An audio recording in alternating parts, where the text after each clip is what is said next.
Sophie Broca, préfète d'Eure-et-Loir, qui nous fait le plaisir d'être parmi nous, et bien de nous rejoindre. Merci Madame, donc en la compagnie de Xavier Pinta et de Xavier Nicolas, de nous honorer de votre présence. Est-ce que vous voulez nous redire un petit mot peut-être sur comment le message que vous voudriez faire passer aujourd'hui à la salle, hein, en tant que représentante de l'État ici dans le territoire, et bien par rapport à ces enjeux de transition énergétique?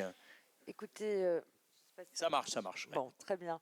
Les matinales de l'énergie, je trouve que précisément ça donne de l'énergie, ça fait du bien et ça rompt un peu avec tous les déclinistes et les collapsologues qui nous indiquent jour après jour que tout est fichu et que on n'a plus rien à faire. Je pense que pour atteindre cet objectif qui est indispensable, vous l'avez dit, monsieur le Président, d'une France décarbonée en 2050, il faut qu'on arrive les uns et les autres à faire passer l'idée que chacun est responsable, chacun est auteur, chacun est acteur de ce chemin-là qui doit nous mener vers cet objectif ambitieux. Ça passe, je crois vraiment que c'est important. Il faut que aussi les enfants, en tant que représentants de l'État, je pense que l'éducation a un rôle majeur à jouer pour que les futures générations considèrent que c'est possible et qu'ils acquièrent des réflexes, exactement comme on a réussi à le faire avec la ceinture de sécurité.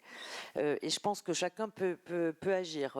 Ça passe par des gestes simples de réduire les déchets, d'utiliser, de préférer le réutilisable, le vrac, la consigne, le verre, plutôt que de se dire qu'on va trier, recycler à l'infini et reproduire et refabriquer ce qu'on vient de jeter.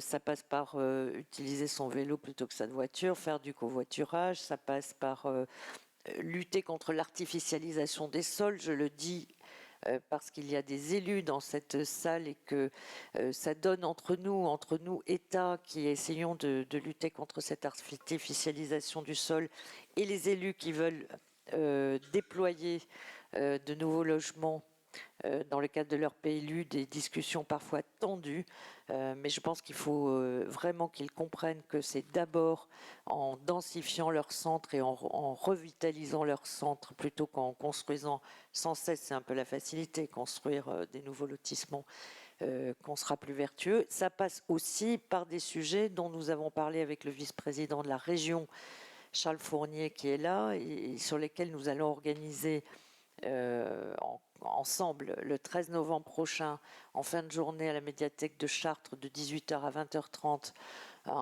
une conférence pour faire le point avec des élus, avec des producteurs, avec des acteurs économiques et avec des citoyens que vous avez tirés au sort, Monsieur Fournier, faire le point sur 3 sujets dans ce département. D'une part, la rénovation thermique des logements, vous allez l'aborder tout à l'heure. Je crois que dans ce département, il y a des collectivités qui sont très bien organisées, qui sont très proactives et qui ont des résultats intéressants. Je pense à Chartres, mais il y a aussi Châteaudun et Dreux, mais on a des progrès à faire parce qu'il y a des tas d'intercommunalités qui ne sont pas organisées encore, donc il faut vraiment qu'on y arrive. Donc on fera un point là-dessus, on fera un point sur le mix énergétique.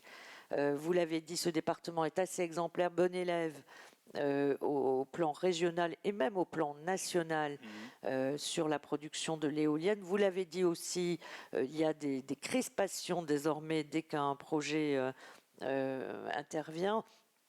Je crois qu'il faut qu'on réfléchisse davantage au photovoltaïque. Le président Nicolas l'a évoqué, on a un projet de ferme photovoltaïque à Châteaudun pour lequel on a obtenu de l'excellent président de la Creux, M. Carinco, la possibilité de faire des fermes de 100 hectares. Donc ce sera en 2 morceaux probablement, parce que nous avons aussi une biodiversité sur cette base à protéger. Voilà, mais il y a aussi des choses qui sont sans doute trop peu explorées ici, c'est la méthanisation, et ça peut être de la biométhanisation, parce qu'on dit méthanisation, tout le monde se dit aïe, aïe, aïe, ça va être horrible. Voilà, il y a sans doute des choses, et puis il y a la géothermie. Vous voyez, donc voilà, il faut qu'on réfléchisse à tout ça. On fera un point là-dessus avec Monsieur Fournier. Et puis le 3e point qu'on évoquera, c'est les économies d'énergie. Et là, je pense aussi que l'industrie a sa carte à jouer pour voilà. Donc je pense que moi, le message que j'aurais envie de faire passer en tant que préfète, c'est arrêtons de nous dire que c'est foutu. Voilà. Et disons-nous que chacun peut apporter sa pierre. Et deux, soyons ambitieux. Il y a ici une région qui est très volontariste et bénévolente sur ces sujets. Il y a de l'argent. Voilà. Pas toujours, mais Non, il y a de la place. il y a de l'argent, il y a de la place. Et voilà, en avant, quoi. En avant. Eh bien, merci donc à Madame la préfète, merci à Xavier Pintat. J'aimerais bien qu'on les applaudisse tous les deux. Merci de votre